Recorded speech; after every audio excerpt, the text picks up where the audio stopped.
कहानी की शुरुआत एक नौजवान आदमी से होती है जो ड्यूटी के दौरान काम करने की बजाय आराम से समय काट रहा था। लेकिन तभी उसके सिस्टम पर एक अजीब और रहस्यमयी सिग्नल आया। यह देखकर उसने तुरंत अपने बॉस को फोन लगाया। शुरुआत में बॉस काफी गुस्से में था, लेकिन जैसे ही उसने वह सिग्नल सुना तभी उसकी सारी नींद उड़ गई, क्योंकि वह कोई आम सिग्नल नहीं था बल्कि स्पेस से आ रहा एक एलियन सिग्नल था। पहली नजर में ऐसा लगा जैसे इंसानों ने आखिरकार एलियंस का पता लगा लिया है। लेकिन जब सिग्नल की दूरी मापी गई तब सभी के होश उड़ गए, क्योंकि वह करीब 3,70,000 किलोमीटर दूर चांद के आसपास से आ रहा था। शुरुआत में किसी को इस पर विश्वास नहीं हुआ, लेकिन जल्द ही साफ हो गया कि एलियंस वाकई धरती की तरफ बढ़ रहे हैं। हालात इतने गंभीर थे कि टीम के लोग नाश्ता छोड़कर तुरंत रक्षा मंत्रालय को खबर देने पहुंच गए। लेकिन वहां जो जानकारी मिली उसने सबको और ज्यादा डरा दिया। जांच में पता चला कि उस एलियन स्पेसशिप की चौड़ाई 500 किलोमीटर से भी ज्यादा थी। इतना विशाल यान मानव इतिहास में पहले कभी नहीं देखा गया था। जल्द ही यह जानकारी सबसे ऊपरी अधिकारियों तक पहुंचा दी गई। जब तक राष्ट्रपति को इसकी जानकारी मिली तब तक वह विशाल यान अलग अलग हिस्सों में बंटना शुरू हो चुका था। उसके अंदर से कई छोटे छोटे यान बाहर निकल रहे थे, लेकिन कोई नहीं जानता था कि उनका असली मकसद क्या है। बस इतना पता था कि वे अगले 25 मिनट में पृथ्वी के वायुमंडल में पहुंचने वाले थे। राष्ट्रपति ने भी पहले कभी ऐसी स्थिति का सामना नहीं किया था, इसीलिए उन्होंने तुरंत प्रेस कॉन्फ्रेंस बुलाने का फैसला किया। लेकिन तब तक दुनिया के अलग अलग हिस्सों में मौसम बदलने लगा था। जहाँ जहाँ ये उड़न तश्तरियां पहुंची वहाँ वहाँ पूरा आसमान पीला पड़ने लगा। कुछ ही देर में दुनिया भर के न्यूज चैनल इस घटना की लाइव कवरेज करने लगे, क्योंकि इंसानी इतिहास में ऐसा नजारा पहले कभी नहीं देखा गया था। उधर सेना किसी भी तरह एलियंस के असली इरादों का पता लगाना चाहती थी, इसीलिए उन्होंने बातचीत के लिए एक शांति विमान उनकी तरफ भेजा। शुरुआत में सब कुछ नॉर्मल लग रहा था, लेकिन जैसे ही विमान उनके करीब पहुंचा तभी अचानक तेज आग की लपटों ने उसे अपनी चपेट में ले लिया और विमान पल भर में जलकर राख हो गया। जब यह खबर आग की तरह पूरी दुनिया में फैल गई तब लोगों को शांत करने के लिए अधिकारियों को सामने आना पड़ा। उन्होंने वही बेकार की बातें दोहराई, शांत रहें, घबराएं नहीं और बेवजह बाहर न निकलें। लेकिन हालात अब कंट्रोल से बाहर थे, क्योंकि वे रहस्यमयी उड़न तश्तरियां घनी आबादी वाले इलाकों जैसे न्यूयॉर्क के सिटी सेंटर की तरफ बढ़ रही थी। सबसे डरावनी बात यह थी कि हर स्पेसशिप के ठीक नीचे कई बड़े बड़े शहर मौजूद थे। हालांकि कोई नहीं जानता था कि एलियंस आखिर करना क्या चाहते हैं, लेकिन डेविड नाम के एक टीवी इंजीनियर ने पहले ही उनके असली इरादे का अंदाजा लगा लिया था। जब एलियन यान पहली बार दिखाई दिए थे तभी उसने टीवी सिग्नल में कुछ छिपे हुए पैटर्न नोटिस कर लिए थे। उसे पता चल गया था कि बार बार आने वाले ये सिग्नल धीरे धीरे कम होते जा रहे थे, जिसका मतलब था कि यह कोई नॉर्मल सिग्नल नहीं बल्कि एक काउंटडाउन सिग्नल थे। डेविड ने अंदाजा लगाया कि एलियंस किसी बड़े ऑपरेशन की तैयारी कर रहे हैं। उसके हिसाब से इस काउंटडाउन के खत्म होने में सिर्फ 6 घंटे बचे थे। उसके बाद कुछ ऐसा होने वाला था जो पूरी दुनिया को हिलाकर रख देगा। हालांकि डेविड ने सही बात पकड़ ली थी, लेकिन उसकी बात पर किसी को यकीन नहीं हो रहा था। उसे समझ आ गया कि अब उसे किसी बड़े अधिकारी तक यह जानकारी पहुंचानी होगी। किस्मत से उसकी एक्स वाइफ कोनी व्हाइट हाउस में काम करती थी, इसलिए डेविड ने तुरंत उसे कॉल किया। लेकिन जैसे ही उसने बात शुरू की तब कॉनी को लगा कि वह एक बार फिर कोई बेकार थ्योरी लेकर आया है, इसलिए उसने उसकी पूरी बात सुने बिना ही फोन काट दिया। ये देखकर डेविड गुस्से से भड़क उठा, लेकिन उसके पास समय बर्बाद करने का वक्त नहीं था, इसलिए वह तुरंत अपने पिता को साथ लेकर व्हाइट हाउस की तरफ निकल पड़ा। उसके पिता की पहचान की वजह से उन्हें अंदर आने की परमिशन मिल गई। इसके बाद कॉनी ने डेविड के लिए राष्ट्रपति से मिलने का इंतजाम भी कर दिया। उसे सिर्फ 2 मिनट का समय मिला था, लेकिन उन्हीं 2 मिनटों में डेविड ने पूरी बात समझा दी। उसके मुताबिक एलियन इंसानों के कम्युनिकेशन सैटेलाइट का इस्तेमाल करके अपने सभी छोटे यूएफओ को लगातार कमांड भेज रहे थे। वह लंबे समय से उन्हीं एलियन सिग्नलों का डेटा एनालाइज कर रहा था, और जो नतीजा उसके सामने आया उसने उसके होश उड़ा दिए। उसे पूरा भरोसा था कि अगले 28 मिनट में एलियंस कोई बड़ा कदम उठाने वाले हैं। दूसरी ओर सेना की कम्युनिकेशन टीम हेलीकॉप्टरों के साथ स्पेसशिप के पास पहुंच चुकी थी। उन्होंने एक विशाल लाइट जलाकर उनसे संपर्क करने की कोशिश की। तभी अचानक उस विशाल स्पेसशिप का एक हिस्सा धीरे धीरे खुलने लगा। कमांड रूम में बैठे सभी लोगों को लगा कि शायद एलियंस उनसे बातचीत करना चाहते हैं, लेकिन अगले ही पल स्पेसशिप से एक भयानक लेजर बीम निकली और दोनों हेलीकॉप्टरों को पल भर में हवा में ही उड़ा दिया।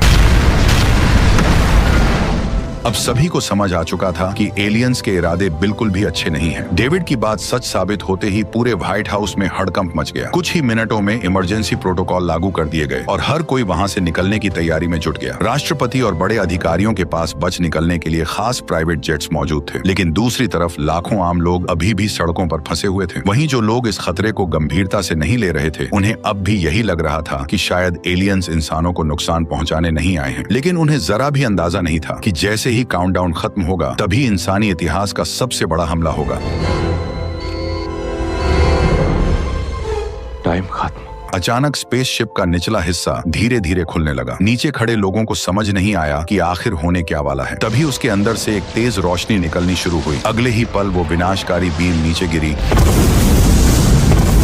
और एक ही झटके में पूरी बिल्डिंग को तबाह कर दिया। चारों तरफ भगदड़ मच गई। हर कोई अपनी जान बचाने के लिए भागने लगा, लेकिन इस तबाही ने किसी को संभलने का मौका तक नहीं दिया। देखते ही देखते एक के बाद एक बड़े शहरों के ऊपर बीम गिरने लगी और विशाल इमारतें पल भर में विस्फोट के साथ ढहती चली गईं। जो लोग भागने की कोशिश कर रहे थे वे हेलीकॉप्टरों समेत धमाकों की चपेट में आ गए। कुछ ही मिनटों में पूरा शहर आग के समंदर में बदल गया। उस हमले की ताकत किसी परमाणु विस्फोट से भी कई गुना ज्यादा थी। सुबह होते होते पूरा शहर तबाह हो चुका था। चारों तरफ सिर्फ मलबा था और इंसानों का कोई नामो निशान नहीं बचा था। अब यह साफ हो चुका था कि एलियंस शांति की बात करने नहीं आए थे। इसीलिए राष्ट्रपति ने बिना देर किए जवाबी हमले का आदेश दे दिया। कुछ ही देर में सैकड़ों अमेरिकी लड़ाकू विमान आसमान में पहुंच गए। पायलटों ने बिना वक्त गवाए स्पेसशिप्स पर मिसाइल लॉक कर ली और कमांडर का ऑर्डर मिलते ही उन्हें एक एक करके दाग दिया। कंट्रोल रूम में बैठे सभी लोग सांसें रोककर स्क्रीन पर नजरें जमाए हुए थे। उन्हें पूरा यकीन था कि यह हमला एलियंस को बता देगा कि इंसान इतनी आसानी से हार मानने वाले नहीं है। लेकिन जैसे ही मिसाइलें स्पेसशिप से टकराने वाली थीं, तभी अचानक उसके चारों ओर एक रहस्यमयी कवच एक्टिवेट हो गया और सभी मिसाइलें उससे टकराकर पूरी तरह बेअसर हो गईं। यह देखकर सभी लोगों के पैरों तले जमीन खिसक गई। उन्हें जरा भी अंदाजा नहीं था कि स्पेसशिप के चारों तरफ एक इनविजिबल शील्ड लगी हुई है, जो इतनी मजबूत थी कि इंसानों की सबसे एडवांस मिसाइलें भी उसका कुछ नहीं बिगाड़ सकी। हालात बिगड़ते देख कमांडर ने तुरंत सभी पायलटों को ऑर्डर दिया कि वे अपने विमान ऊपर ले जाएं ताकि किसी तरह की अनहोनी से बचा जा सके। लेकिन ठीक उसी पल विशाल स्पेसशिप के अंदर से हजारों छोटे यूएफओ बाहर निकल आए। उन्होंने इतनी तेज रफ्तार से हमला किया कि कई लड़ाकू विमान उनसे टकराते ही हवा में ही तबाह हो गए। जब अमेरिकी पायलटों ने उन छोटे यूएफओ पर हमला करने की कोशिश की, तब उन्हें पता चला कि उनके चारों तरफ भी वही पावरफुल शील्ड लगी हुई है, जिसे इंसानों का कोई भी हथियार भेद नहीं पा रहा था। नतीजा यह हुआ कि लड़ाई पूरी तरह एक तरफा हो गई और देखते ही देखते कई लड़ाकू विमान एक झटके में तबाह हो गए। हालांकि पीछे हटने का आदेश मिल चुका था, लेकिन सुरक्षित निकल पाना अब भी बेहद मुश्किल था, क्योंकि एलियन यूएफओ लगातार उन पर हमला कर रहे थे। ऐसे में जब विल और उसका साथी किसी तरह उन्हें चकमा देकर निकलने की कोशिश करने लगे, तभी दो एलियन यान उनके पीछे लग गए। हालांकि विल और उसका साथी विमान उड़ाने में धुरंधर थे, लेकिन एलियन यूएफओ से बचना उनके लिए भी मुश्किल साबित हो रहा था। लॉकिंग सिस्टम से बचने के लिए उन्हें जेट्स को जमीन के बेहद करीब उड़ाना पड़ा, लेकिन लगातार जोखिम भरे मोड़ों और तेज उड़ान के कारण विल का साथी दबाव झेल नहीं पाया और आखिरकार वो भी एलियंस का शिकार बन गया।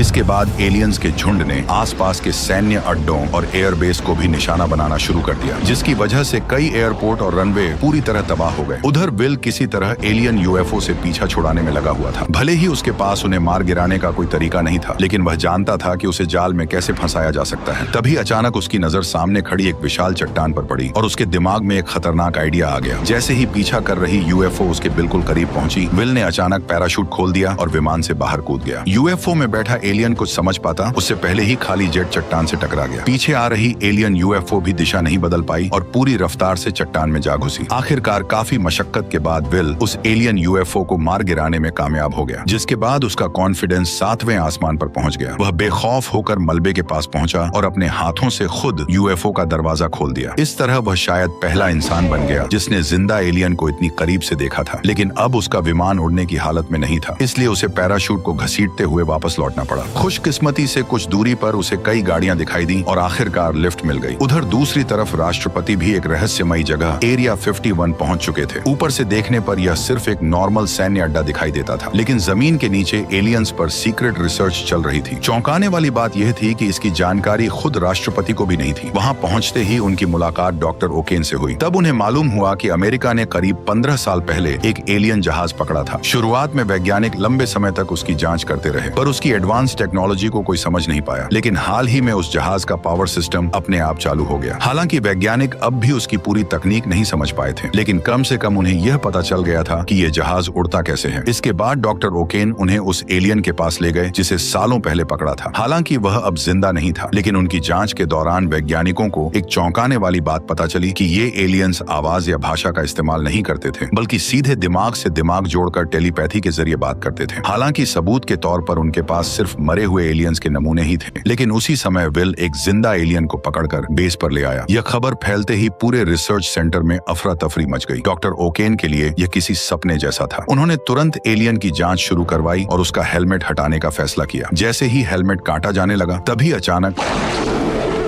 हेलमेट के खुलते ही पता चला कि बाहर दिखने वाला हिस्सा असल में एक बेहद मजबूत सूट था। यह देखकर किसी को समझ नहीं आया कि विल ने आखिर एक मुक्के में इसे कैसे बेहोश किया होगा, लेकिन उसी दौरान किसी ने ध्यान नहीं दिया कि एलियन होश में आ चुका था। जैसे ही डॉक्टर ने उसका असली चेहरा देखा, तभी अचानक डॉक्टर ओकेन उसके कंट्रोल में आ गए।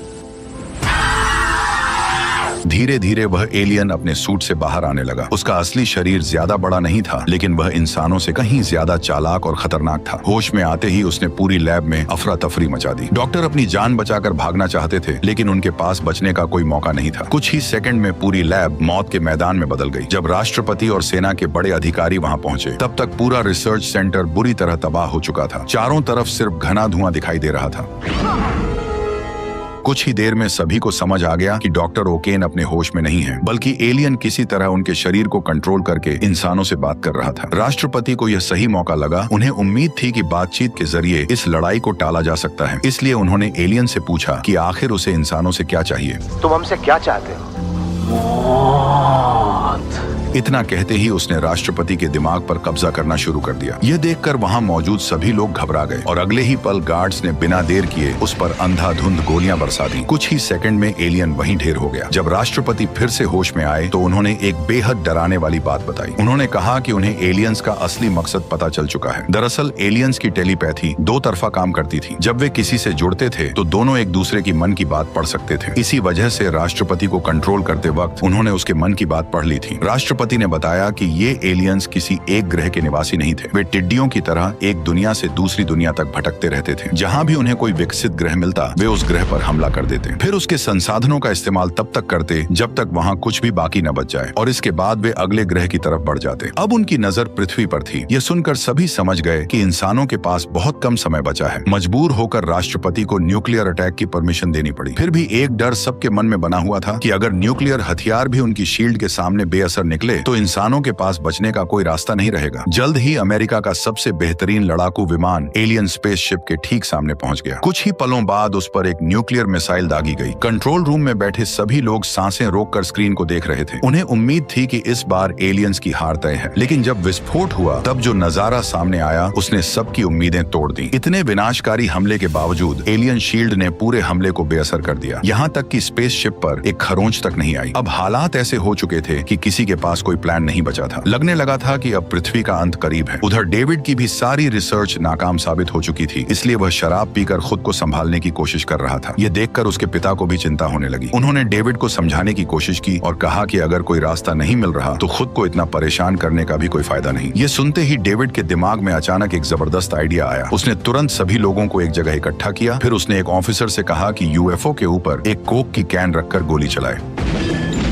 जैसा कि सभी को उम्मीद थी, गोली चलते ही यूएफओ की शील्ड ने उसे बेअसर कर दिया। यह देखकर किसी को हैरानी नहीं हुई, लेकिन अभी भी किसी को डेविड का असली प्लान समझ नहीं आया था। तभी डेविड कंप्यूटर पर कुछ टाइप किया और ऑफिसर से दोबारा गोली चलाने को कहा। इस बार गोली कैन से टकराते ही हवा में उछल पड़ी। यह देखकर वहां मौजूद सभी लोग हैरान रह गए। उन्हें समझ नहीं आया कि आखिर ये सब हुआ कैसे। तभी डेविड ने बताया कि भले ही एलियंस की टेक्नोलॉजी इंसानों से हजारों साल आगे हो, लेकिन उनका पूरा सिस्टम एक डिजिटल नेटवर्क की तरह काम करता है, और जैसे किसी कंप्यूटर नेटवर्क में वायरस घुसते ही पूरा सिस्टम गड़बड़ाने लगता है, वैसे ही उसने इस यूएफओ के सिस्टम में भी एक वायरस अपलोड कर दिया था। इसी वजह से उसकी शील्ड अपने आप डीएक्टिवेट हो गई। डेविड असल में यह साबित करना चाहता था कि एलियंस का सिस्टम भी हैक किया जा सकता है। इसके बाद उसने अपना असली प्लान बताया। वह इसी वायरस को एलियन मदरशिप के मेन सिस्टम में अपलोड करना चाहता है, क्योंकि एक बार वायरस वहां पहुंच गया तो नेटवर्क से जुड़े सभी यूएफओ और स्पेसशिप्स में वह अपने आप फैल जाएगा, और जैसे ही उनकी सारी डिफेंस शील्ड्स एक साथ बंद होंगी, तभी इंसानों को उन पर हमला करने का मौका मिल जाएगा। लेकिन अब सबसे बड़ा सवाल यह था कि आखिर एलियन मदरशिप के अंदर घुसने का जोखिम कौन उठाएगा। तभी विल आगे आया और बोला कि वो यह मिशन करने के लिए तैयार है, लेकिन जिस एलियन स्पेसशिप का इस्तेमाल इस मिशन के लिए किया जाना था, वह करीब 15 साल पहले क्रैश हुई थी, और किसी को नहीं पता था कि वह अभी भी उड़ने की हालत में है या नहीं। पता लगाने के लिए डेविड ने स्पेसशिप के क्लैंप्स हटाने को कहा। जैसे ही आखिरी क्लैंप हटा, तभी अचानक पूरा स्पेसशिप अपने आप हवा में तैरने लगा। ये देखकर साफ था कि स्पेसशिप एकदम ठीक थी। बिना देर किए राष्ट्रपति ने एक ग्लोबल काउंटर अटैक प्लान तैयार किया। उन्होंने रशिया, चाइना, इंडिया समेत कई देशों की एयरफोर्स को तुरंत अलर्ट भेज दिया ताकि सभी मिलकर एक साथ हमला कर सके। इसी बीच एक किसान भी वहां पहुंच गया। वह कोई पायलट नहीं था, लेकिन वो फिर भी इस लड़ाई शामिल होना चाहता था क्योंकि सालों पहले एलियंस ने उसको किडनैप किया था और अब वह उनसे अपना पुराना हिसाब चुकता करना चाहता था। उधर राष्ट्रपति हमले से ठीक पहले अपना सबसे जोशीला भाषण देने वाले थे और सबसे खास बात यह थी कि उसी दिन इंडिपेंडेंस डे भी था। उन्होंने दुनिया भर के लोगों को संबोधित करते हुए कहा कि आज पूरी मानवता एक ही मोर्चे पर खड़ी है। यह लड़ाई किसी एक देश, एक झंडे या एक जगह की नहीं है। इस बार खतरा पूरी पृथ्वी पर मंडरा रहा है। उन्होंने लोगों से अपील की कि वे सभी अपने पुरानी रंजिशें भूल जाएं और एकजुट होकर दुश्मन का सामना करें। उस जोशीले भाषण ने सैनिकों में नया जोश भर दिया और सभी आखिरी मुकाबले के लिए तैयार हो गए। उधर विल और डेविड पहली बार एलियन शिप के कॉकपिट में बैठे थे, लेकिन उड़ान भरने से ठीक पहले दोनों से एक छोटी सी गड़बड़ हो गई। बिल ने कमांड शिप को उल्टा लगाया और बिना देर किए एलियन शिप को तेजी से आसमान की ओर उड़ा ले गया। एलियन शिप उड़ाने में उसे इतना मजा आ रहा था कि वह हवा में तरह तरह के करतब दिखाने लगा, जिससे डेविड की फट के हाथ में आ गई। कुछ ही देर बाद दोनों एलियन मदरशिप के पास पहुंच गए। जैसे जैसे वे उसके करीब आते गए, वैसे वैसे शिप अपने आप ऑटो पायलट मोड में चली गई। इसके बाद वे मदरशिप के अंदर दाखिल हो गए। रास्ते में उन्होंने कई हैरान कर देने वाले नजारे देखे। आखिरकार वे मदरशिप के कंट्रोल एरिया तक पहुंच गए। वहाँ हजारों छोटे एलियन यान एक साथ खड़े हुए थे। पूरा नजारा किसी विशाल स्पेस स्टेशन जैसा लग रहा था। अपनी पहचान छिपाने के लिए डेविड ने बड़ी सावधानी से शिप की विंडो बंद कर दी ताकि वहां मौजूद ऑपरेटर उन्हें नोटिस न कर सकें। फिर सही मौका मिलते ही उसने अपना प्लान शुरू कर दिया। उसने तुरंत अपना कंप्यूटर खोला और चुपचाप वायरस को एलियन मदरशिप के सिस्टम में अपलोड करना शुरू कर दिया। कुछ ही देर में वायरस सिस्टम में पहुंच गया, जिससे अचानक मदरशिप के अंदर गड़बड़ी शुरू हो गई। ये देखकर साफ हो गया कि डेविड का वायरस अपना काम शुरू कर चुका है। उधर जैसे ही यह खबर पृथ्वी तक पहुंची, तभी सेना ने बिना एक पल गवाए अपना जवाबी हमला शुरू कर दिया। दुनिया भर के लड़ाकू विमान एक साथ एलियन यानों पर टूट पड़े। इस बार हालात पहले जैसे नहीं थे क्योंकि वायरस की वजह से एलियंस की शील्ड पूरी तरह बंद हो चुकी थी। तभी राष्ट्रपति, जो कभी एयरफोर्स पायलट रह चुके थे, उन्होंने सबसे पहला हमला किया। कुछ ही देर में दर्जनों लड़ाकू विमानों ने एक साथ मिसाइलों की बारिश शुरू कर दी, जिससे एलियन स्पेसशिप्स को भारी नुकसान पहुंचने लगा। हालात बिगड़ते देख हजारों यूएफओ भी लड़ाई में कूद पड़े, लेकिन इस बार मुकाबला बराबरी का था। शील्ड गायब होने की वजह से एक के बाद एक कई एलियन शिप्स हवा में ही धमाकों के साथ तबाह होने लगे। फिर भी एलियंस की संख्या बेहद ज्यादा थी। कुछ ही देर में उन्होंने अलग अलग शहरों पर अंधाधुंध हमला शुरू कर दिया, लेकिन इंसानों के पास धीरे धीरे मिसाइलें और गोला बारूद खत्म होने लगे, जबकि जायंट शिप को अब तक ज्यादा नुकसान नहीं पहुंचा था। ऐसे में हालात एक बार फिर इंसानों के खिलाफ जाते दिखाई देने लगे। तभी रसेल नाम का वही किसान आदमी आगे आया जो हमेशा दावा करता था कि सालों पहले एलियंस उसे किडनैप करके ले गए थे। उसने फैसला किया कि वो स्पेसशिप के पावर सोर्स को उड़ा देगा, लेकिन किस्मत ने यहाँ भी उसका साथ नहीं दिया, क्योंकि ठीक उसी समय उसके विमान का लॉन्च सिस्टम खराब हो गया और मिसाइल वहीं फंस के रह गई। लेकिन रसेल ने हार नहीं मानी। वह पहले ही अपने सर पर कफन बांध के आया था। उसने अपने परिवार, पृथ्वी और बदला लेने के लिए बिना हिचकिचाए विमान लेकर स्पेसशिप के पावर सोर्स में घुस गया। कुछ ही पलों में 500 किलोमीटर चौड़ी स्पेसशिप एक झटके में तबाह हो गई। मिशन सफल होते ही कमांड सेंटर ने तुरंत विल और डेविड को वापस लौटने का ऑर्डर दिया, लेकिन तभी एक नई मुसीबत खड़ी हो गई। उनका यान अभी भी मदरशिप के अंदर फंसा हुआ था। दोनों ने बाहर निकलने की हर मुमकिन कोशिश की, लेकिन कोई भी तरीका काम नहीं आया। इसी दौरान एक एलियन की नजर उन पर पड़ गई। उसने सिर्फ एक कमांड दी और शिप का विंडो कवर अपने आप खुल गया। खतरे को भांपते ही विल और डेविड तुरंत छिप गए, लेकिन एलियंस भी इतने बेवकूफ नहीं थे। अगले ही पल उनकी तलाश में एक सर्च टीम भेज दी गई। अब हालात देखकर लग रहा था कि दोनों का बच निकलना लगभग नामुमकिन है। इसलिए उन्होंने फैसला किया कि अगर मरना ही है तो दुश्मन को साथ लेकर मरेंगे। इसलिए उन्होंने बिना देर किए न्यूक्लियर मिसाइल दाग दी और वह सीधा एलियन कमांड सेंटर में जा घुसी। लेकिन धमाका होने से पहले ही पूरी मदरशिप बुरी तरह हिलने लगी। अचानक इस झटके से उनकी शिप का कंट्रोल बिगड़ गया और वह सिस्टम की पकड़ से निकल गई। ये देखकर दोनों की जान में जान आ गई। हालांकि राहत ज्यादा देर नहीं टिक सकी, क्योंकि न्यूक्लियर बम फटने में अब सिर्फ 30 सेकंड बचे थे। ऐसे में विल और डेविड ने तुरंत वहां से निकलने का फैसला किया। दोनों पूरी रफ्तार से मदरशिप से भागने लगे। खुशकिस्मती से एलियन यान की स्पीड बेहद जबरदस्त थी। पीछे कई एलियन फाइटर्स उनका पीछा कर रहे थे। फिर भी वे किसी तरह उनकी पकड़ से बचते हुए मदरशिप से बाहर निकल आए और तभी वो हुआ जिसका पूरी दुनिया इंतजार कर रही थी। अगले ही पल विशाल मदरशिप एक भयानक विस्फोट के साथ उड़ गई। उस धमाके के साथ एलियंस का पूरा कंट्रोल सिस्टम एक झटके में तबाह हो गया। मदरशिप के खत्म होते ही पृथ्वी पर मौजूद बाकी एलियन शिप्स भी एक एक करके क्रैश होने लगी। कुछ ही मिनटों में दुनिया दुनिया का सबसे बड़ा युद्ध खत्म हो गया और आखिरकार इंसानों ने नामुमकिन लगने वाली इस लड़ाई को जीत लिया। उधर विल और डेविड भी सुरक्षित पृथ्वी पर लौट आए और इसी के साथ इंडिपेंडेंस डे की ये शानदार कहानी यहीं खत्म हो गई। वैसे आपको ये वीडियो कैसी लगी कमेंट में जरूर बताना और अगर चैनल पर नए हो तो जल्दी से वो सब कर दो जो मैं चाहता हूँ। Okay bye.